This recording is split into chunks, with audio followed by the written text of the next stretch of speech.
অত্র জামে মসজিদে জুমার নামাজ আদায় করার জন্য সমবেত হওয়ার তৌফিক দান করেছেন। এই জন্য সকলে অন্তরের অন্তঃস্থল থেকে উঁচু আওয়াজে মুহাব্বতের সহিত কালিমাতুশ শুকর আদায় করি। সকলে বলি আলহামদুলিল্লাহ।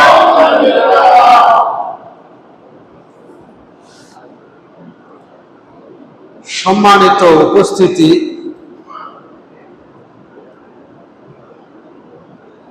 এই পৃথিবীতে যত বিপ্লব সফল হয়েছে,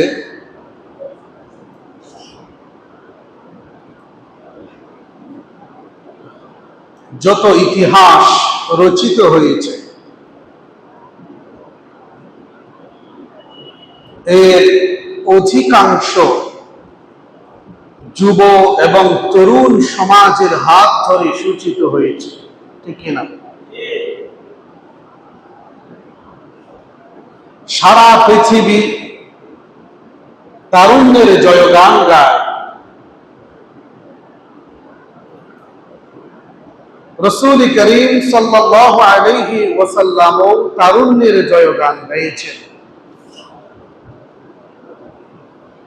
এমনকি খোদ মহান আল্লাহ এই তারুণ্যের জয়গান পবিত্র কোরআনে গেয়েছেন। সুবহানাল্লাহ। কারণ এই তারুণ্য আল্লাহর পক্ষ থেকে অশেষ নিয়ামত সমূহের মধ্য থেকে অন্যতম শ্রেষ্ঠ একটি নিয়ামত। সুবহানাল্লাহ। তারুণ্য মানুষকে বাঁধ ভেঙে ফেলতে শেখায়। তারুণ্য মানুষকে মহাকাশ জয় করতে শেখায়। তারুণ্য মানুষকে কুসংস্কার দূর করতে শেখায়। তারুণ্য মানুষকে বিজয়ের পতাকা পথ পথ উড়াতে শেখায়। এই তারুণ্য মানুষকে এই ধ্বজ ভাঙা সমাজকে সংস্কার করতে শেখায়। আল্লাহ রাব্বুল আলামিন এই জন্য এই তারুণ্যের জয়গান গেয়েছেন পবিত্র সূরা সূরাতুল কাহফে। সুবহানাল্লাহ। তাই আজকের আলোচনা আমাদের তারুণ্যের জয়গান নিয়ে। তরুণদের কিভাবে এগিয়ে আসতে হবে, কি কি ছাড়তে হবে, এবং এই তারুণ্যকে ধরে রেখে তারুণ্যকে কাজে লাগিয়ে আখিরাত নামক যে জীবন আমাদের আছে, যেই জীবনে আমরা সবাই তরুণেই থাকবো, কখনো বৃদ্ধ হব না, এই তারুণ্যকে কাজে লাগিয়ে সেই আখিরাতের তারুণ্যময় জীবন যেন আমাদের সুখের হয়, সেই আলোচনাটাই আজকে করব ইনশাআল্লাহ। আল্লাহ পাক যেন আমাকে সুবিন্যস্ত রূপে বলা, আপনাদের সবাইকে মনোযোগ সহকারে শ্রবণ করা এবং উভয় পক্ষকে আমল করার তৌফিক দান করুন। সকলে বলি আমিন। সম্মানিত উপস্থিতি, আমি আপনাদেরকে সূরা কাহফের সেই কথা বলতে চাই, স্মরণ করিয়ে দিতে চাই। আল্লাহ পাক 7 জন যুবকের কথা আমাদেরকে 1400 বছর পরেও তিলাওয়াত করতে বলছেন। সুবহানাল্লাহ। এই সূরা কাহফ রিওয়ায়াত আছে বিশ্ব নবীর, কোন ব্যক্তি যদি প্রতি জুমাবার সূরা কাহফ তিলাওয়াত করেন, ওই সময়টাতে যদি দাজ্জাল এসে যায়, যার ভয়ঙ্কর জাদুতে মানুষ বলে যাবে, তার অনুসারী হয়ে যাবে। ঠিক তেমন সময়েও বিশ্বনবী বলেছেন, সূরা কাহফ নিয়মিত জুমাবারে তিলাওয়াতকারী ব্যক্তি দাজ্জালের ফিতনা থেকে বেঁচে যাবেন, রেহাই পাবেন। সুবহানাল্লাহ। এর কারণ কি? এর কারণ হলো এই 60 জন যুবকের কথা যে সূরা কাহফে আছে। এই 60 জন যুবক এমন সময় ইসলাম গ্রহণ করেছিল, এমন সময় দ্বীনের নিশান উড়িয়েছিল, যেই সময়টাতে পুরো রোম সাম্রাজ্য মূর্তি এবং দেব দেবীর পূজায় নিমজ্জিত ছিল, এবং সরকার কর্তৃক তাদেরকে ধাওয়া করেছিল তাদেরকে তাদের জীবন নাশ করার জন্য, তাদেরকে মৃত্যুদণ্ড দেওয়ার জন্য। সেখান থেকে আল্লাহ পাক তাদেরকে বাঁচিয়েছিলেন।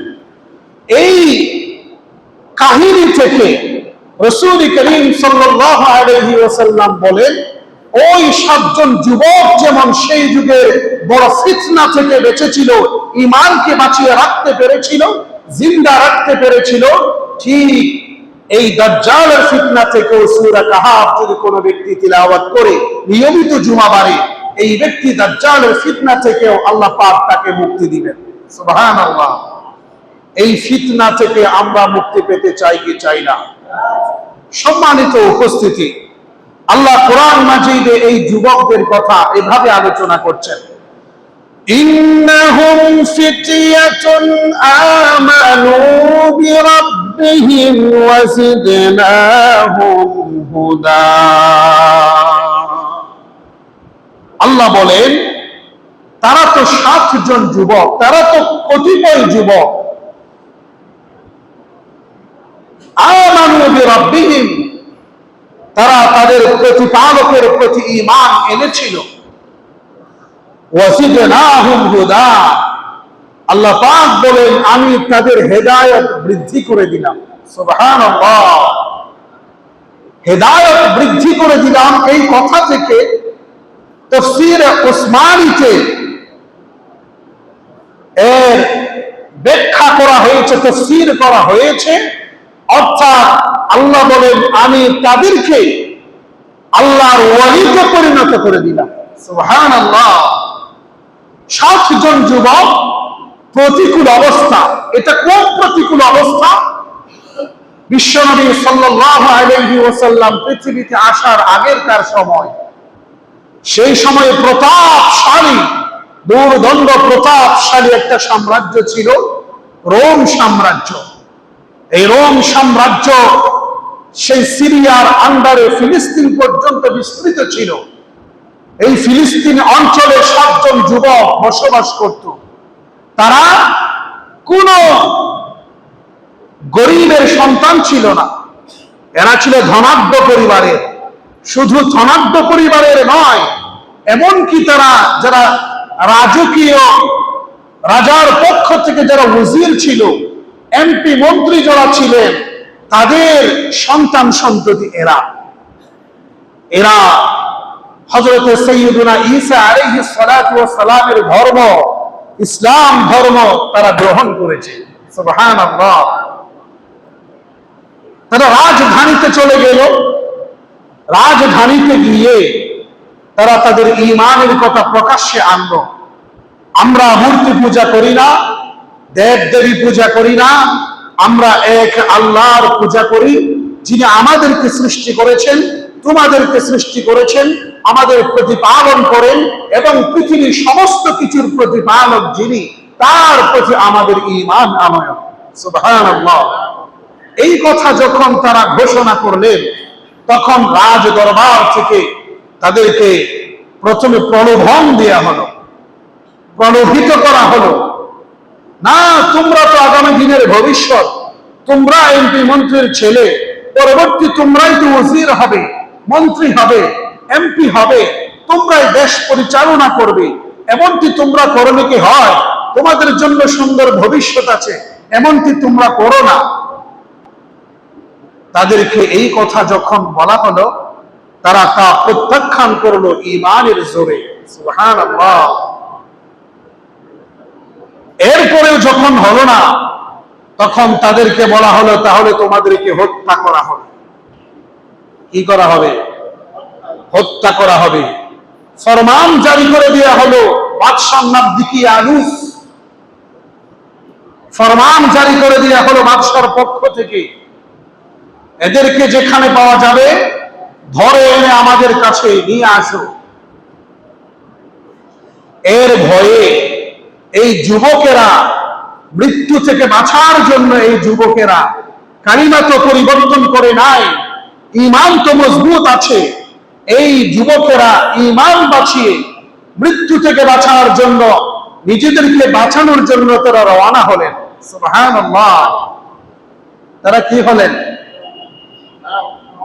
গন্তব্যহীন ঠিকানায়, ঠিকানাবিহীন ঠিকানায়, বলতে গেলে আল্লাহর ঠিকানায়। সুবহানাল্লাহ। তাওহীদের ঠিকানায়, একত্ববাদের ঠিকানায়, শান্তির ঠিকানায়। সুবহানাল্লাহ। তাদের পিছনে পিছনে একটা কুকুর চলছিল। সুবহানাল্লাহ বলেন। কিছু দূর যাওয়ার পরে তারা চিন্তা করলো, বুঝতে পারলেন যে তারা, আমাদের পিছনে তো কুকুর, কুকুরকে তাড়ায়, একবার তাড়ায় যাই না, দুইবার তাড়ায় যাই না, তিনবার তাড়ায় যাই না। কুকুরের জবান আল্লাহ পাক খুলে দিলেন। সুবহানাল্লাহ। কুকুর বলে উঠলো, হে ভাই,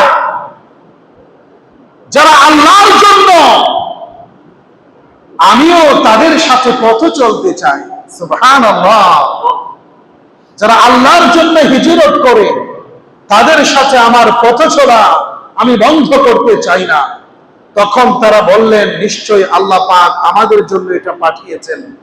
তখন তাদের পিছনে পিছনে এই কুকুরও চলতে লাগলো। সুবহানাল্লাহ। যুবক যদি নিজের ঈমানকে খাঁটি করতে পারে, এই আয়াত থেকে বোঝা যায়, এই আয়াত থেকে বোঝা যায়, এই ঘটনা থেকে বোঝা যায়, কোন এলাকার যুব সমাজ যদি নিজেকে পরিবর্তন করতে পারে, আল্লাহর রাস্তায় নিজেকে সঁপে দিতে পারে, তাহলে তাকে সাহায্য করার জন্য আল্লাহ পাক দুনিয়ার তার সৃষ্টি জগতের সবাইকে তার খাদেম বানিয়ে দেয়। একটা কুকুর তাদের খাদেম হয়ে গেল। যুবকরা সামনের দিকে চলতে লাগলো। একটা গুহা পেল, বিশাল গর্ত। এই গুহায় তারা আশ্রয় নিল, তারা সেখানে ঘুমিয়ে পড়ল। ওই কুকুর গুহার দরজায় সে বসে পাহারা দিতে লাগলো। সুবহানাল্লাহ। আল্লাহ এই যুবকদেরকে উদ্দেশ্য করে বলেন, এই যুব সমাজের কথা কোরআন মাজিদে সূরা কাহাফে উল্লেখ করে বর্তমান যুব সমাজগণকে উদ্দেশ্য করে বলেন, ইন্নাহুম ফিতিয়াতুন আমানু বিরাব্বিহিম ওয়া জিদনাহুম হুদা। হে আমার বান্দারা, ওই যুবকদের প্রশ্ন তোমরা আমার কাছে করেছিলে। ওই যুবক হলো কতিপয় যুবক, তারা তাদের প্রতিপালকের প্রতি ঈমান এনেছিল, আমি তাদের ঈমান বৃদ্ধি করে দিলাম। ওয়ারাবাতনা আলা কুলুবিহিম ইয কামু ফাকালু রাব্বুনা রাব্বুস সামাওয়াতি ওয়াল আরদ লান নাদ'উ মিন দুনিহি ইলাহা লাকাদ কুলনা ইযান শাতাতা। আমি তাদের অন্তরকে দৃঢ় করে দিলাম, তাদের অন্তরকে আরো বেশি মজবুত করে দিলাম আল্লাহর উলুহিয়াতে, আল্লাহর একত্বভাবে, আল্লাহর প্রতি ঈমান আনয়নের ক্ষেত্রে, হেদায়েতের পথে তাদের কলবকে আমি আরো বেশি অবিচল করে দিলাম। আল্লাহ রাব্বুল আলামিন রাসূল করিম সাল্লাল্লাহু আলাইহি ওয়াসাল্লামকে উদ্দেশ্য করে বলেন, হে আমার হাবিব, এই ঘটনা হলো, এই 7 জন যুবকের ঘটনা হলো ওই সময়ের ঘটনা। ইয কামু ফাকালু রাব্বুনা রাব্বুস সামাওয়াতি ওয়াল আরদ। যখন তারা দাঁড়িয়েছিল সেই 7 জন যুবক, তারা শপথ করে বলল, আমাদের প্রতিপালক হলেন তিনি, যিনি আসমান সমূহ এবং জমিন সমূহের যিনি প্রতিপালক। এই যুবক সাহসিকতার সাথে বলতে লাগলো, আমাদের প্রতিপালক তো তিনি, যিনি আসমান সমূহ এবং জমিনের প্রতিপালক। আমরা কোন রাজা বাদশাকে আমাদের প্রতিপালক মনে করি না, পৃথিবীর কাউকে আমাদের রিজিক দাতা মনে করি না। আমরা তো তাকেই রিজিক দাতা, তাকেই চাকরি দাতা, তাকেই প্রতিপালনকারী, তাকেই মৃত্যুদাতা, তাকেই আমরা জীবনদাতা মনে করি, যিনি আমাদের প্রতিপালক। সুবহানাল্লাহ, যিনি আসমান এবং জমিনের প্রতিপালক, তিনি আমাদের প্রতিপালক। এরপরে তারা বললেন, লান নাদউয়া মিন দুনিহি ইলাহা লাকাদ কুলনা ইযান শাতাতা। তিনি আল্লাহ একজন ব্যতীত আমরা আর কাউকে কিছুতেই ইলাহ বলে, আল্লাহ বলে, আমরা মাবুদ বলে সাব্যস্ত করতে পারি না, ডাকতে পারি না। একমাত্র ইলাহ কে? বড় করে বলুন, একমাত্র ইলাহ কে? আল্লাহ। এরপরে আল্লাহ বলেন, লাকাদ কুলনা ইযান শাতাতা। আমরা যদি আল্লাহ ব্যতীত অন্য কাউকে ইলাহ বলে সাব্যস্ত করি, তাহলে এটা তো অন্যায় হবে, এটা তো পাপাচার হবে, এটা তো অনিকল্পনা হবে, এটা তো জুলুম হবে। আমরা এমন কথা কখনোই, কিছুতেই, কোন অবস্থাতেই আমরা বলতে পারি না। এরপরে তারা বলেন, 7 জন যুবক এরপরে বলেন, নিজেদের কথা পরিষ্কার করার পরে ওই সমাজের চিত্র তারা অঙ্কিত করছেন, অঙ্কন করছেন। তারা বলেন, হাউলাই কওমুন ইত্তাখাযু মিন দুনিহি আলিহা লাউলা ইয়াতুনা আলাইহিম বিসুলতানিন বাইয়িন ফামান আযলামু মিম্মান ইফতারা আলাল্লাহি কাযিবা। 7 জন যুবক বলে উঠলেন, এরাই হলো আমাদের জাতি, এই প্রতাপশালী বাদশার দল এবং তার প্রজা, এরাই হলো আমাদের জাতি। তারা ইত্তাখাযু মিন দুনিহি আলিহা, আল্লাহ ব্যতীত, আল্লাহর পরিবর্তে তারা নিজেদের মধ্য থেকে অনেকগুলোকে ইলাহ সাব্যস্ত করেছে। একজনকে নাকি অনেকজনকে? তারা সূর্য, চন্দ্র, গাছ, বাঁশ, ছাগল, গরু, ভেড়া, দুম্বা, সাপ, বিচ্ছু, কেঁচু সবগুলো তাদের রব। নাউজুবিল্লাহ, ঠিক না? পাথর তাদের রব। যেই পাথর কথা বলতে পারে না, যেই মূর্তি কারো উপকার এবং অপকার করতে পারে না, ওই মূর্তিকেও, ওই পাথরকেও তারা ইলাহ মনে করে। নাউজুবিল্লাহ। এই জন্যই 7 জন যুবক বলে, এই আমাদের সমাজ, এরা আল্লাহ ব্যতীত অনেকগুলোকে নিজেদের ইলাহ সাব্যস্ত করেছে। লাউলা ইয়াতুনা আলাইহিম বিসুলতানিন বাইয়িন।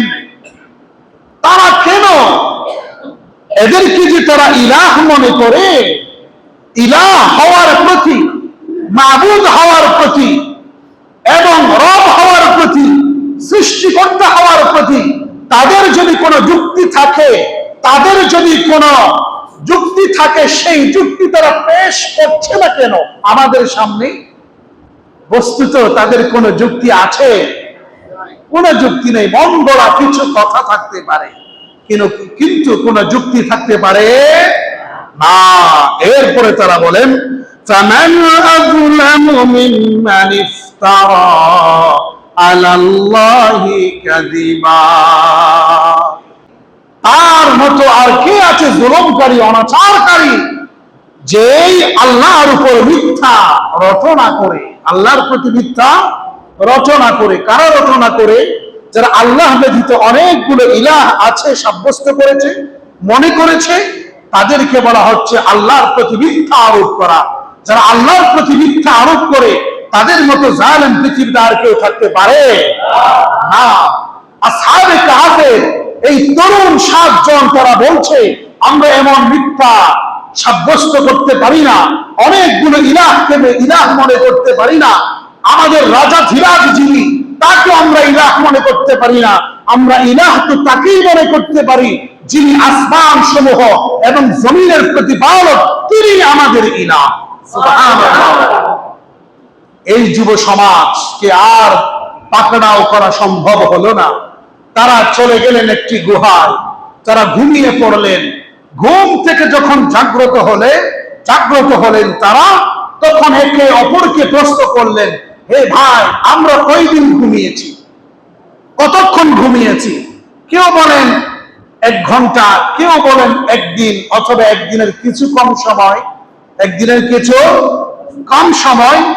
এমন সময় একে অপরের চেহারার দিকে যখন তাকালো, দেখতে পেল এদের মুখ ছিল ছোট, এতটুকু লম্বা হয়ে গেছে, মুখ এতটুকু লম্বা হয়ে গেল, তাদের দাড়ি লম্বা হয়ে গেল একেবারে মাটি পর্যন্ত। তারা তখন বলতে লাগলো, না না, আমরা তো 1 দিন 2 দিন ঘুমাই নাই। আল্লাহ পাক তার জবাবে বললেন, ওয়ালাবিসু ফি কাহফিহিম 300 সিনিনা ওয়াজদাদু 9। আল্লাহ বলেন, তারা আসহাবে কাহফের যে 7 জন যুবক, তারা সেখানে ঘুমিয়েছিল 309 বছর। কয় বছর? 300 সিনিনা ওয়াজদাদু 9। 309 বছর তারা সেখানে ঘুমিয়েছিল। সুবহানাল্লাহ। এই যে 309 বছর ঘুমানো, 309 বছর পর্যন্ত না খেয়ে থাকা, 309 বছর পর্যন্ত ঘুমানো কি সম্ভব? না খেয়ে থাকা কি সম্ভব? কিন্তু যারা আল্লাহর রাস্তায় কাজ করে, তাদেরকে আল্লাহ পাক তাদের জীবনকে এভাবে বাঁচিয়ে রাখেন। সুবহানাল্লাহ। এরপরে তারা পয়সা নিয়ে গেল, তাদের কাছে কিছু পয়সা ছিল, টাকা পয়সা ছিল, এগুলো নিয়ে গেল বাজারে কেনার জন্য। 309 বছর আগের যে দিরহাম, দিনার, পয়সা, এগুলো কি এখন চলবে মনে হয় আপনাদের? পাকিস্তান পিরিয়ডের যেই পয়সা টাকা এখন চলবে? সেটা তো 53 বছর আগে। তাহলে 309 বছরের আগের যে দিরহাম এখন এবং পরবর্তী দিরহাম, আকাশ পাতাল পার্থক্য থাকবে, ঠিক কিনা? যখন তাদের কাছে যাওয়া হলো দোকানে, তারা বলল, এটা কোথা থেকে পেলেন? বলছেন, আমরা তো ঘুমিয়েছিলাম, এরকম এরকম ঘটনা, আমরা ঘুম থেকে উঠে এখন কিছু খাবারের জন্য আসলাম। তখন তিনি বললেন, ঠিক আছে। ওই যুগের বাদশাদেরকে ডাকা হলো, ওই যুগের রাজা বাদশাকে ডাকা হলো, উজির নাজিরকে ডাকা হলো। তাদেরকে ডাকার মাধ্যমে তারা ঘটনা খুলে বললেন। এরপরে তাদেরকে ওই গুহায় তারা আবার পৌঁছে দিলেন। সেই গুহায় যে তারা ঘুমিয়ে পড়লো, এখনো সেই ঘুমে তারা আছে।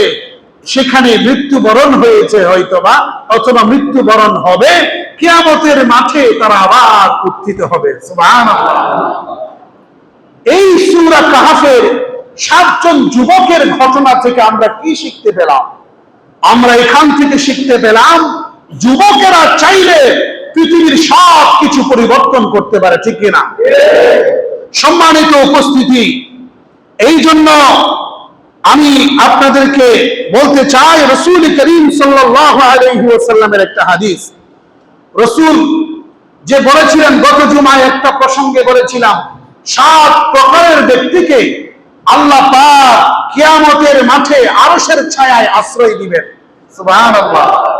সেখান থেকে দ্বিতীয় প্রকারের ব্যক্তি কারা? রাসূল বলেন, সাদাতুন ইউযিল্লুহুমুল্লাহু ফি যিল্লিহি ইয়াওমা লা যিল্লা ইল্লা যিল্লুহু। 7 প্রকারের ব্যক্তিকে যেদিন আল্লাহর মহান আরশের নিচে ছায়া ব্যতীত অন্য কোনো ছায়া থাকবে না, সেই দিন 7 প্রকারের ব্যক্তিকে ছায়া দেওয়া হবে আরশের নিচে।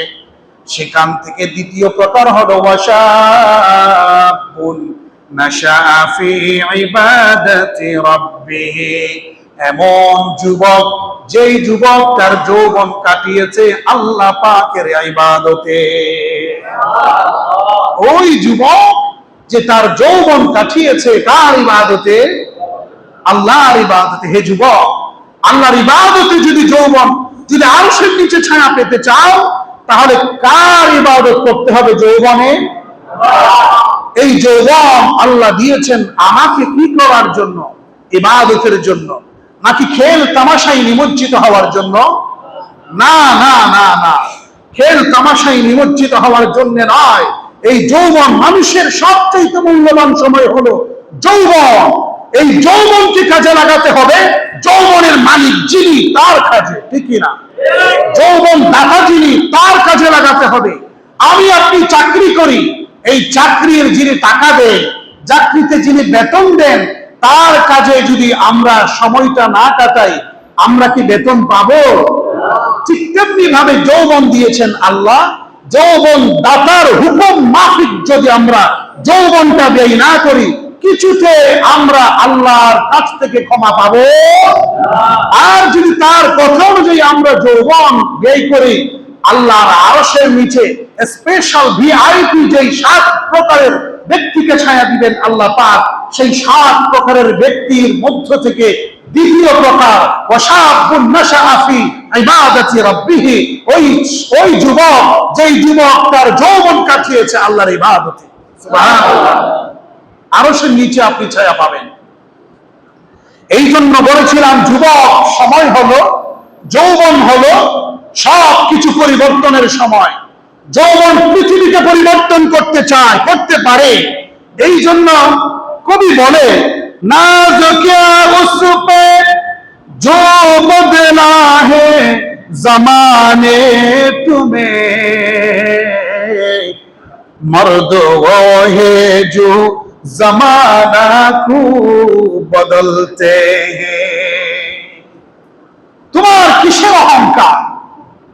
বদ্ধলিকা প্রবাহে যদি গা ভাসিয়ে দাও, জামানা যদি তোমাকে পরিবর্তন করে ফেলে, তোমার তাতে কিসের অহংকার? তুমি তো পুরুষ হতে পারলে না।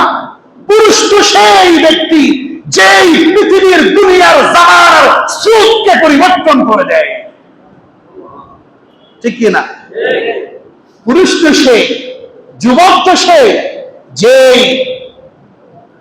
সময়ের তোড়ে ভেসে যায়, সময়ের স্রোতে ভেসে যায়, সেই তো যুবক নয়। যেই সময়ের স্রোতকে পরিবর্তন করে দিতে পারে, সেই তো আসল যুবক, ঠিক না? আমাদের বাংলাদেশে বর্তমান যে যুব সমাজ, এই যুব সমাজকে নিয়ে আমরা হতাশে ছিলাম। এই যুব সমাজকে নিয়ে আমরা অনেক টেনশনে ছিলাম, আমরা চিন্তিত ছিলাম। এই যুব সমাজটি কিছুই বুঝবে না, এরা তো সব সময় মোবাইলে পড়ে থাকবে। এই যুব সমাজ তো মা বাবার কথা শুনবে না। কিন্তু দেখা গেল তার ব্যতিক্রম। আল্লাহু আকবার। বর্তমান যুগের আমাদের বাংলাদেশের যুব সমাজ তো আমি মনে করি সেই সূরা কাহফের 7 জন তরুণের মতো, ঠিক কিনা? বদ্ধলিত প্রবাহে তারা ঘা ভাসিয়ে দেয় নাই। সেই যুবকেরা, আমাদের বাংলাদেশের যুবকেরাও সময়ের স্রোতে গা ভাসায় নাই, সময়ের স্রোতকে তারা পরিবর্তন করে দিয়েছে। আমি সেই যুবকদের কথা বলছি, যেই যুবক সময়ের প্রবাহে গা ভাসিয়ে দেয় না, যেই যুবকেরা সময়কে পরিবর্তন করে দিয়েছে, স্রোতকে পরিবর্তন করে দিয়েছে, সেই যুবকের কথা বলছি। আল্লাহ পাক আমাদের এই বাংলাদেশের যুবকদের মাঝে আজীবন এই তারুণ্যের যৌবন থাকে মতো তৌফিক দান করুন। সম্মানিত উপস্থিতি, আমি আপনাদেরকে বলতে চাই, রাসূল করিম সাল্লাল্লাহু আলাইহি ওয়াসাল্লামের বিখ্যাত, অতি মূল্যবান এবং চেতনাময় একটা হাদিস আপনাদেরকে শোনাতে চাই। রাসূল করিম সাল্লাল্লাহু আলাইহি ওয়াসাল্লাম বলেন, 5টি সময় আসার আগে আর 5টি সময়কে মূল্যায়ন করো। 5-এর আগে 5কে মূল্যায়ন করো। আমার মুখে মুখে বলুন, 5-এর আগে 5কে মূল্যায়ন করো। 5-এর আগে 5কে মূল্যায়ন করো, অর্থাৎ 5টি সময় আসার আগে অপর 5টি সময়কে মূল্যায়ন করো। বিশ্বনবী যৌবনকে এত বেশি প্রাধান্য দিয়েছেন, এই 5টি সময়ের মধ্য থেকে যৌবনকে 1 নম্বরে রেখেছেন। সুবহানাল্লাহ। যৌবনকে কেন বিশ্বনবী 1 নম্বরে রাখলেন? এর কয়েকটি কারণ আছে। কারণ কোরআন মাজিদে আল্লাহ পাক যৌবনের বন্দনা করেছেন এবং সেই সাথে রাসূল করিম সাল্লাল্লাহু আলাইহি ওয়াসাল্লামের প্রথম যুদ্ধ 313 জনকে সাহাবাগণকে নিয়ে, ওই যুদ্ধের নাম কি বলুন বড় করে? বদরের যুদ্ধ। এই যুদ্ধে 313 জন প্রায় নিরস্ত্র সাহাবী সশস্ত্র 1000-এর বিরুদ্ধে যুদ্ধে জয়লাভ করেছিলেন। আর এই 313 জন সৈনিকের মধ্য থেকে, সাহাবার মধ্য থেকে অধিকাংশ ছিলেন যুবক। অধিকাংশ ছিলেন কে? বদরের যুদ্ধে অধিকাংশ যুবক, উহুদের যুদ্ধে অধিকাংশ যুবক, হুনাইনের যুদ্ধে অধিকাংশ যুবক, ইয়ারমুকের যুদ্ধে অধিকাংশ যুবক। এভাবে ইসলামের প্রায় প্রতিটি যুদ্ধে যুবকেরা বিজয় মাল্য কাফেরদের থেকে ছিনিয়ে এনেছেন। সুবহানাল্লাহ। আমাদের দেশের যুবকেরাও জালেমকে, জুলুমকে বিদায় দিয়েছে। সুবহানাল্লাহ। এরা তো খালিদ বিন ওয়ালিদের উত্তরসূরি এই যুবক। যেই যুবককে আমি মনে করেছিলাম এরা নেশাগ্রস্ত, যেই যুবককে মনে করেছিলাম এরা তো ইন্টারনেটে আসক্ত, কিন্তু না, আমি তো সেই ভুল ভেবেছিলাম। আমাদের যুব সমাজ খালিদ বিন ওয়ালিদের, তারেক বিন জিয়াদের, আলী কাররামাল্লাহু ওয়াজহাহু এবং মিকদাদ রাদিয়াল্লাহু আনহুর উত্তরসূরি, এরদোগানের উত্তরসূরি আমাদের যুব সমাজ। সম্মানিত উপস্থিতি, বিশ্বনবী বলেন, ইগতানিম খামসান ক্বাবলা খামসিন শাবাবাকা ক্বাবলা হারামিকা। বিশ্বনবী বলেন, 5টি সময় আসার আগে অপর 5টি সময়কে গনিমত মনে করো, মূল্যায়ন করো, কদর করো, সম্মান করো, কাজে লাগাও। আর কতভাবে বলবো? সেখান থেকে প্রথম সময় হলো, প্রথম বিষয়টা হলো শাবাবাকা ক্বাবলা হারামিকা। হে যুবক, তুমি একদিন বৃদ্ধ হয়ে যাবে। এখন যে তোমাকে দৌড়াতে কেউ পারে না, এখন তোমার সাথে কেউ পাঞ্জা লড়তে পারে না, তোমার যৌবনের এবং তারুণ্যের কাছে মানুষ মাথা নত করে, এই তারুণ্য বেশি দিন থাকবে না। হে যুবক, আল্লাহর নবী বলছেন, শাবাবাকা ক্বাবলা হারামিকা, তুমি একদিন বৃদ্ধ হয়ে যাবে, বার্ধক্য তোমাকে গ্রাস করবে। এই বার্ধক্য আসার আগেই যৌবনকে যথাযথ মূল্যায়ন করো। যৌবনকে যথাযথ মূল্যায়নের কথা যখন বিশ্বনবী বললেন, তার মানে ফুটবল খেলতে বলছেন? কি বলেন? কাউকে ফার্স্ট নাইট উদযাপন করতে বলছেন? ড্যান্সর তালে তালে নাচতে বলছেন? তাহলে কোন কাজে বিশ্বনবী মূল্যায়ন করতে বলছেন? আল্লাহর রাস্তায়। বর্তমান আজকের দিনের কথা যদি বলি, আজকের দিনের কথা চিন্তা করে যদি অর্থ করি, আমি এই অনুবাদ যদি করি, তাহলে বলবো বিশ্বনবী বলছেন এই যৌবনকে মূল্যায়ন করতে কিভাবে? ফেনীতে, নোয়াখালীতে, কুমিল্লায় যারা পানিবন্দীতে আছে তাদেরকে সাহায্য করতে, ঠিক কিনা? এরপরে কারণ তুমি যদি বৃদ্ধ হয়ে যাও, সেখানে গিয়ে সাহায্য করতে পারবে না। এই যে আমাদের সামনে বৃদ্ধরা বসে আছেন, যারা হাঁটতে পারে না, তারা কি সেখানে গিয়ে মানুষকে সাহায্য করতে পারবে? দোয়া করতে পারে, সাহায্য সেখানে গিয়ে করতে পারবে না। অথবা টাকা দিতে পারে, গিয়ে হেঁটে হেঁটে তাদেরকে সেখান থেকে উদ্ধার কার্য তারা করতে পারবে না। বিশ্বনবী তাই বলছেন, বৃদ্ধ হয়ে যাবে তুমি হে যুবক, এই বৃদ্ধ হওয়ার আগে তুমি যৌবনকে মূল্যায়ন করো। 2 নম্বর, বিশ্বনবী বলেন, শাবাব ওয়াসিহ্হাতাকা ক্বাবলা সুকমিকা। হে মানব সমাজ, আমার উম্মত, তুমি এখন সুস্থ আছো, একদিন তুমি অসুস্থ হয়ে যাবে। অসুস্থ হওয়ার আগে সুস্থতার জীবনকে মূল্যায়ন করো। সুস্থতার জীবনকে মূল্যায়ন করা মানে কি দুর্নীতি করা? অসুস্থ হলে তো দুর্নীতি করা সম্ভব না, এখন করে ফেলি। বিশ্বনবী যেহেতু বলেছেন, এখন কি এটাকে মূল্যায়ন নাকি অবমূল্যায়ন? মূল্যায়ন হবে আল্লাহর পথে চলা, সুস্থ থাকতে ইবাদত বন্দেগী করা। 3 নম্বর বিশ্বনবী বলেছেন, ওয়াগিনাকা ক্বাবলা ফাকরিকা। তুমি এখন ধনাঢ্য, কোটি কোটি টাকা আছে তোমার, 10,000 আছে, 20,000 টাকা তোমার কাছে আছে, এক সময় তুমি ফকির হয়ে যেতে পারো। এমন ব্যক্তি আছে না নাই? আছে না নাই? এই আপনি 1 মাস আগের কথা চিন্তা করলে তো হয়, কয়েকদিন আগের কথা চিন্তা করলে তো হয়, ধনাঢ্য ফকির হয়ে গেছে এক মুহূর্তের ভেতরে, ঠিক কি না? এই ধনাঢ্য জীবন শেষ হওয়ার আগে, তোমার গরিব হালত, দরিদ্র হয়ে যাওয়ার আগে তুমি তোমার ধনাঢ্য জীবনকে মূল্যায়ন করো, এর মানে আল্লাহর রাস্তায় দান করো, ঠিক কি না? আমরা যে মনে করি এটা আমার টাকা, ব্যাংকে টাকা রাখি, এখানে আমার কোটি কোটি কোটি কোটি টাকা আছে, ট্রিলিয়ন ডলার টাকা আছে, আমি বলি আল্লাহর কসম এটা আপনার টাকা নয়। আমি বলি আল্লাহর কসম এটা আপনার টাকা, একেবারে হালাল পন্থা ইনকাম করেছেন আর কি, যত টাকা আছে সবগুলো হালাল। আমি বলবো এটা আপনার টাকা নয়। আপনার টাকা কেবল সেটাই যেটা আপনি আল্লাহর রাস্তায় দান করবেন, কারণ অনন্তকাল জীবনের জন্য সেটা থেকে যাবে। আর এখানে যা আপনার থাকবে সেটা হলো আপনি যা ভোগ করবেন, খাবেন, সেটা পেটে গিয়ে মল হয়ে সেটা পায়খানা হয়ে বের হবে, ঠিক না? এটাও আপনার নয়। আপনার মূলত সেটা যেটা পরকালীন অ্যাকাউন্টে আপনি দিয়ে দিবেন। অর্থাৎ এক কথায় কেবল থিওরি দেখুন, যা আপনি ভোগ করবেন তা আপনার নয়, যা আপনি ত্যাগ করে দিবেন আল্লাহর রাস্তায় সেটাই আপনার।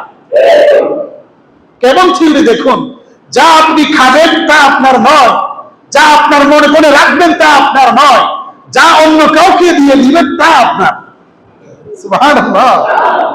মানুষ বলে জীবন তো একটাই, উপভোগ করে না, বলে কি বলে না? জীবন কয়টাই? ফেসবুকে কিছুদিন আগে, 1 বছর না 2 বছর আগে একটা ভাইরাল হয়েছিল, জীবন তো একটাই। মনে আছে যুবকদের? কার কার মনে আছে দেখি? কারো মনে নাই? ওনারা আছে, বৃদ্ধের মনে আছে, যুবকদের মনে নাই। জীবন তো একটাই। মুসলমানদের জীবন 2টা, বরং কয়টা? মুসলমানদের জীবন কয়টা? ইহকালীন, পরকালীন। আর যদি বলতে চাই ওদের সুরে সুর মিলিয়ে জীবন তো একটাই, এটা যদি বলতে চাই এটাও সত্য। কোনটা? তখন মুসলমানদের জীবন হবে পরকালীন জীবন একটাই। আর দুনিয়ার জীবন বিশ্বনবী বলেছেন, আল্লাহুম্মা লা আইশা ইল্লা আইশাল আখিরাহ, হে আল্লাহ, আখিরাতের জীবন ব্যতীত অন্য কোনো জীবন জীবন নয়। সুবহানাল্লাহ বলেন। আখিরাতের জীবন ব্যতীত অন্য কোনো জীবন জীবন নয়। এই কথা যদি রাসূলের এই কথা অনুযায়ী জীবন তো একটাই যদি মনে করি, তাহলে জীবন হবে কোনটা? এই আখিরাতের জীবনের জন্য কাজ করতে হবে। একটা জীবন, সেটা যেই জীবনের কোনো অন্ত নেই। রাসূল করিম সাল্লাল্লাহু আলাইহি ওয়াসাল্লাম বলেছেন, ওয়া ফারাগাকা ক্বাবলা শুগলিকা। তুমি এখন অবসর, কাজ নেই, বসে আছো, এই অবসর সময় সব সময় থাকবে না, তুমি ব্যস্ত হয়ে যাবে। ব্যস্ত হওয়ার আগে অবসর সময়কে আল্লাহর রাস্তায় কাটাও, ইবাদত বন্দেগী করো। বিশ্বনবী সর্বশেষ বলছেন, ওয়া হায়াতাকা ক্বাবলা মাউতিকা। হে আমার প্রিয় উম্মত, মৃত্যু আসার আগে জীবনকে মূল্যায়ন করো। সুবহানাল্লাহ। মৃত্যু আসার আগে কি কাকে মূল্যায়ন করো? জীবনকে মূল্যায়ন করো। আচ্ছা, এমন ব্যক্তিকে আমরা আছি কেউ যে মৃত্যু আসবে না আমাদের? এমন কেউ কি আছি? সম্মানিত উপস্থিতি, আমি যুব সমাজকে আরেকটা কথা বলতে চাই।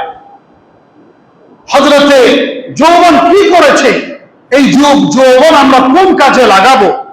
রাসূল করিম সাল্লাল্লাহু আলাইহি ওয়াসাল্লামের একজন সাহাবী হুযায়ফাতুল ইয়ামান রাদিয়াল্লাহু আনহু, তিনি একদা ভাষণ দিচ্ছিলেন। তার চারিপাশে সবগুলো যুবক, তার চারিপাশে যুবক দেখে আরেকজন ব্যক্তি বলছেন, এই হুযায়ফাতুল ইয়ামান, কি অবস্থা, তোমার সাথে তো সবসময় যুবকরাই দেখি তোমার পাশে, যুবকরা কেন তোমার পাশে সবচাইতে বেশি? তখন হুযায়ফাতুল ইয়ামান বললেন, এই ইতিহাস আমার নয়, এই ইতিহাস পুরানো। সুবহানাল্লাহ। হযরত রাসূল করিম সাল্লাল্লাহু আলাইহি ওয়াসাল্লাম যখন হাতিম ইবনে আবি বালতাআ রাদিয়াল্লাহু আনহুকে বাদশা মুকাউকিস, মিশরের আলেকজান্দ্রিয়ার বাদশা মুকাউকিসের কাছে যখন পাঠিয়েছিলেন, তখন হযরত মুগীরা ইবনে শুবা রাদিয়াল্লাহু আনহু তিনি তখন ইসলাম গ্রহণ করেন নাই। মুকাউকিস তাকে ডাকলেন, মিশরে তিনি ছিলেন, তোমাদের কাছে একজন নবীর আগমনের কথা বলা হয়েছে, তার সম্পর্কে আমাকে কিছু শোনাও। প্রশ্ন করলেন তার অনুসারীরা কারা? তখন মুগীরা রাদিয়াল্লাহু আনহু বললেন, তিনি তখন অমুসলিম, যে তার অধিকাংশ অনুসারীরা যুবক, তার অধিকাংশ অনুসারীরা যুবক। সুবহানাল্লাহ বলেন। তখন মুকাউকিস বলল, তোমরা আসলে তোমরা বেশি আহমক, তোমরা বেকুফ আরবেরা। তিনি নিশ্চয় সত্য নবী, আর সত্য নবীর আন্ডারে বেশিরভাগ যুবকরা ঈমান আনে। সুবহানাল্লাহ। এরপর হুযায়ফাতুল ইয়ামান রাদিয়াল্লাহু আনহু বললেন, শুনো হে আমাকে প্রশ্নকারী, আমার পাশে সব সময় যুবকেরা কেন বেশি থাকে? আমি আপনাদেরকে বলতে চাই, যুবক সম্পর্কে কয়েকটা কথা কোরআনে কি বলেছে। যখন হযরত সাইয়্যিদুনা ইব্রাহিম আলাইহিস সালাম মূর্তি ভাঙলেন, মনে আছে?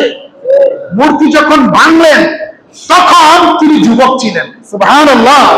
কোরআন মাজিদে তার কথা এসেছে, ক্বালু সামি'না ফাতান ইয়াযকুরুহুম ইউকালু লাহু ইব্রাহিম। শুনেছি একজন ইব্রাহিম নামক যুবক, সে আমাদের এইরকম দেবদেবী সম্পর্কে আজব আজব এই সেই কথা বলে। তখন আল্লাহ পাক যুবক শব্দটা ব্যবহার করেছেন। এরপরে আল্লাহ পাক বলেছেন, ইন্নাহুম ফিতনাতুন আমানু বিরাব্বিহিম। ওই যে সূরা কাদের 7 জন যুবকের কথা বলছেন, তখনও আল্লাহ যুবকের কথা কেন উল্লেখ করেছেন? হযরত মূসা আলাইহিস সালাম যখন সফরে বের হয়েছেন, তখন তার সাথে যে খাদেম ছিল, এই খাদেমটাও ছিল যুবক। সুবহানাল্লাহ। ক্বালা লিফাতাহু আতিনা গাদাআনা। এরপরে তিনি বলছেন, আল্লাহ রাব্বুল আলামিন যখন কোন নবীকে নবুয়ত দান করেন, তখন তার যৌবন যখন পূর্ণতা লাভ পায়, তখনই তাকে নবুয়ত দান করেন। আল্লাহ পাক বলেছেন, ইযা বালাগা আশুদ্দাহু ওয়া বালাগা 40 সানা। যখন যৌবন বয়সে উপনীত হলো এবং পূর্ণাঙ্গ যৌবন হলো, তখন তাকে কি দেয়া হয়? নবুয়ত দেয়া হয়। আল্লাহ পাক কোরআন মাজিদে যুবকদের কথা ভরপুর করে দিয়েছেন। এই জন্য দেখা যায় যুবকরা ইসলামের কাজে সবচাইতে বেশি কাজে এসেছে। সুবহানাল্লাহ। এই যুবক, আমি অনেক যুবক আছে, এখন যুবকদেরকে চলতে হবে কিভাবে? আমি কবি নজরুলের সেই কথা মনে করিয়ে দিতে চাই, উষার দুয়ারে হানি আঘাত। যত অপসংস্কৃতি আছে, যত দুর্ব্যবহার আছে, যত অন্যায় আছে, যত অনাচার আছে, যত জুলুম আছে, যত অনিসলামিক কার্যকলাপ আছে, যত নাস্তিক্যবাদ আছে, সমস্ত নাস্তিক্যবাদকে এই যুব সমাজ দূর করবে ইনশাআল্লাহ। আমি এই জন্য আমাদের বাংলার বুলবুল কবি নজরুল বলেছেন, উষার দুয়ারে হানি আঘাত, আমরা আনিব রাঙা প্রভাত, আমরা পিটাবো তিমির রাত, বাধার বিরুদ্ধে চল। তিনি আরো বলেছেন যুবকদেরকে উদ্দেশ্য করে, ঊর্ধ্ব আদেশে হানিছে বাজ, শহীদ ঈদের সেনারা আজ, দিকে দিকে চলে কুচকাওয়াজ, খুলবে নিজ মহল। কত চমৎকার কথা এই যুবক। কিন্তু এখানে আশ্চর্যের বিষয়, কিছু এখানে যারা আমাদের বৃদ্ধ যারা আছেন সামনের কাতারে পিছনে, এরা চিন্তা করছেন, হায় আফসোস, আমরা কেন যুবক থাকলাম না? আজকে তো আমাদের কোনো আলোচনা নেই, আমাদের করার তো কিছুই নাই, আমরা তো বৃদ্ধ হয়ে গেছি। এরকম প্রশ্ন আসতে পারে না? মনে মনে বলতে পারেন না? কিন্তু তাদের জন্য শাইখ আবুল হাসান আলী আন-নদভী রাহমাতুল্লাহি আলাইহি একটা কথা বলে গেছেন। সুবহানাল্লাহ। কবি নজরুলও একটা কথা বলে গেছেন। এই দুইটা কথা বলে আজকে আলোচনা শেষ করব। শাইখ আবুল হাসান আন-নদভী রাহমাতুল্লাহি আলাইহি বলেন, ইন্নাহুম ফিতয়াতুন আমানু। আল্লাহ বলছেন তারা কিছু তরুণ যারা ঈমান এনেছে। 7 জন যুবকের কথা বলতে গিয়ে আল্লাহ পাক যুবক বলেন নাই, তরুণ বলেছেন। ফিতয়াতুন মানে তরুণ।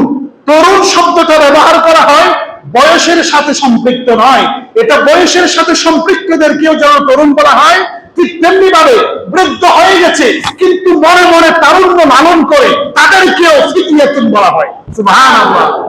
এখন আমরা যারা বৃদ্ধ তারাও যুবক আছি না নাই? এবং কবি নজরুল বলেছেন অনেক যুবক আছে 80 বছরের বৃদ্ধের মতো, আছে না? আবার অনেক বৃদ্ধ আছে 18 বছরের যুবকের মতো, ঠিক কিনা? কবি নজরুলের সেই কথা আমি আপনাদেরকে বলে শোনাতে চাই। তিনি বলেছেন বার্ধক্যকে সব সময় বয়সের ফ্রেমে বেঁধে রাখা যায় না। বহু যুবককে দেখিয়াছি যাহাদের যৌবনের ঊর্ধ্বের নিচে বার্ধক্যের কঙ্কাল মূর্তি, আবার বহু বৃদ্ধকে দেখিয়াছি যাহাদের বার্ধক্যের জরনাবরণের জীর্ণাবরণের তলে মেঘযুক্ত সূর্যের মতো প্রদীপ্ত যৌবন। সুবহানাল্লাহ। অনেক যৌবন যুবক এমন আছে না নাই? বৃদ্ধের মতো কিছু পারে না, কিছু করতে ইচ্ছে করে না। অনেক বৃদ্ধ আছে ইসলামের কথা বললে, রাসূলের বিরুদ্ধে কেউ কথা বললে তরবারি নিয়ে দাঁড়িয়ে থাকতে চায়, আছে না এমন বৃদ্ধ? এই জন্য আসুন আমাদের এই যুবকেরা কি করতে হবে? যুবকদের করতে হবে ইসলামের পথে মানুষকে আহ্বান করা, অসত্যের পথে জিহাদ করে সত্য নিয়ে আসা, সত্য প্রতিষ্ঠা করা, সত্যের পথে জিহাদ করে অসত্যকে তাড়িয়ে সত্য প্রতিষ্ঠা করা, ঠিক কিনা? আল্লাহ পাক এই যৌবন আমাদেরকে বৃদ্ধ, যুবক, তরুণ, শিশু, কিশোর সবাইকে সাহাবাগণের মতো যৌবন ধরে রেখে ইসলামের কাজে অগ্রবর্তী হয়ে সমাজকে, দেশকে, পৃথিবীকে এগিয়ে নেওয়ার তৌফিক দান করুন। আমিন। ওয়া আখিরু দাওয়ানা আলহামদুলিল্লাহি রাব্বিল আলামিন। বসুন। কত জুমায় কি ঘোষণা করেছিলাম? আমাদের ফাউন্ডেশনের কথা মনে আছে? ফাউন্ডেশন, মদিনাতুস সুন্নাহ ফাউন্ডেশন। আজকে একটু দেরি হবে। এই দেরিটা কাদের জন্য হবে বলেন তো? নোয়াখালীবাসীর জন্য, কুমিল্লাবাসীর জন্য, ফেনীবাসীর জন্য। তারা রাত দিন কষ্ট করছে, পানিতে ভাসছে। তাদের জন্য কি আমরা 10-15 মিনিট এখানে ত্যাগ দিতে পারবো না? ইনশাআল্লাহ। গত জুমায় ঘোষণা করেছিলাম মদিনাতুস সুন্নাহ ফাউন্ডেশনের মাধ্যমে, গত জুমায় যে বয়ান করেছিলাম ওই বয়ান থেকে এখন প্রশ্ন করব। প্রশ্নে যারা জবাব দিতে পারবে তাদেরকে পুরস্কার দিব বলেছিলাম। হ্যাঁ, এখন প্রশ্ন শুরু করছি। আমি প্রশ্ন বলার সাথে সাথে হাত তুলবেন। যিনি আগে হাত তুলবেন তার থেকে জিজ্ঞেস করব, তিনি পারলে তাকে ডাকা হবে। আমরা আজকে মোট 5 জনকে পুরস্কার দিব। কয়জনকে? ইনশাআল্লাহ 5 জনকে। প্রশ্ন, আমি গত জুমায় বলেছিলাম কিয়ামতের মাঠে আল্লাহ বান্দাকে প্রশ্ন করবেন, মনে আছে আপনাদের? প্রশ্ন হলো কিয়ামতে মহান আল্লাহ যে 3টি প্রশ্ন করবেন, এই 3টি প্রশ্নগুলো কি কি? হ্যাঁ, মাশাআল্লাহ। দাঁড়ান দাঁড়ান, কাছে চলে আসেন।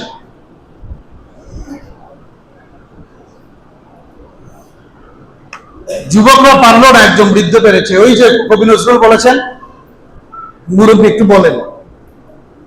আমাদের মানে আমাদের প্রশ্ন হবে, যৌবনকাল কিভাবে পাইছো, কোন কাজে ব্যয় করছো, অর্থ কিভাবে কমাইছো, সে অর্থ কোন কাজে ব্যয় করছো, এলএম শিখি সে এলএম কোন কাজে লাগাইছো। আচ্ছা, আপনি সুন্দর বলেছেন, তবে আমাদের প্রশ্ন সেটা ছিল না। আমি আরেকটা স্পেসিফিকলি বলি যে আমাদের যে সম্পদ নিয়ে, দুঃখ দুর্দশা নিয়ে, দান নিয়ে, অভাব নিয়ে যে 3টি প্রশ্ন করেছেন হাদিসে কুদসি, এই হাদিসে কুদসিতে 3টি প্রশ্নের কথা বলেছিলাম।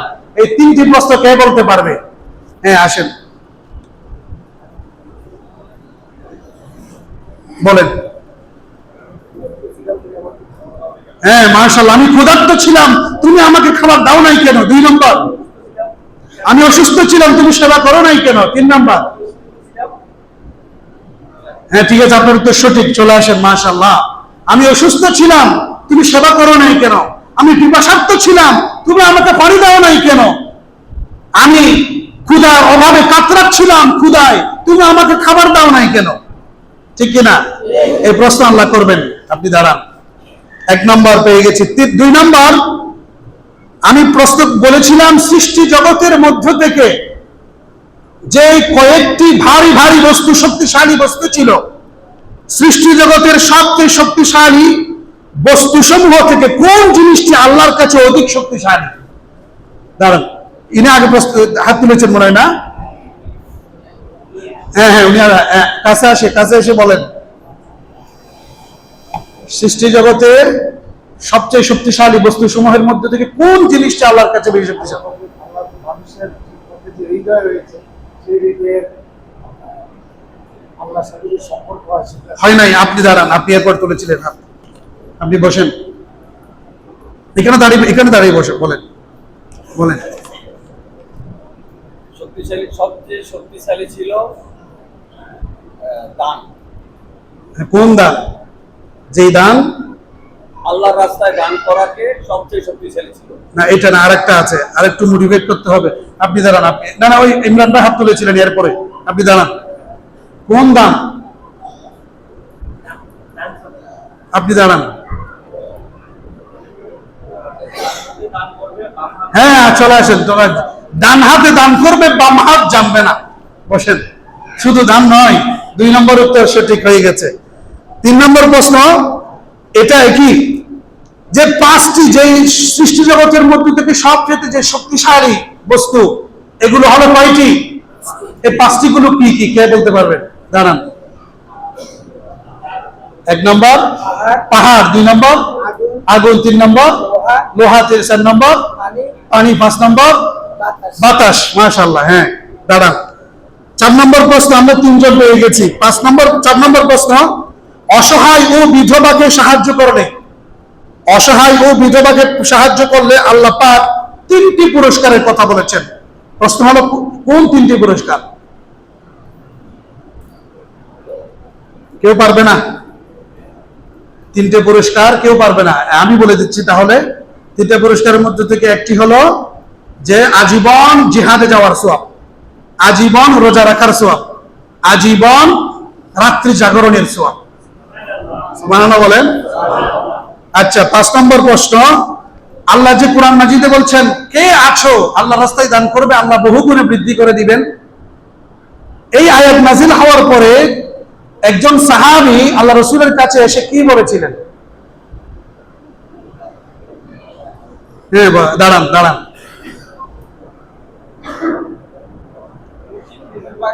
দুটি খেজুর বাগান ছিল, মাশাআল্লাহ, হ্যাঁ, দুটোটাই দিয়ে দেওয়ার জন্য চেয়েছিলেন। রাসূল বলছেন না, একটা দাও। মাশাআল্লাহ, আসেন 4 জন। তাহলে 5টা প্রশ্নের মধ্যে থেকে আমরা 4 জন প্রতিযোগী, তার 4 জনকে প্রশ্নের উত্তর দিতে পেরেছে। তাদেরকে মদিনাতুস সুন্নাহ ফাউন্ডেশনের পক্ষ থেকে একটা বই উপহার দিচ্ছি, ঈমান সবার আগে। বইয়ের নাম কি? ঈমান সবার আগে, মাওলানা মুহাম্মদ আব্দুল মালিক সাহেব। বাংলাদেশের নয়, পুরো বিশ্বের যদি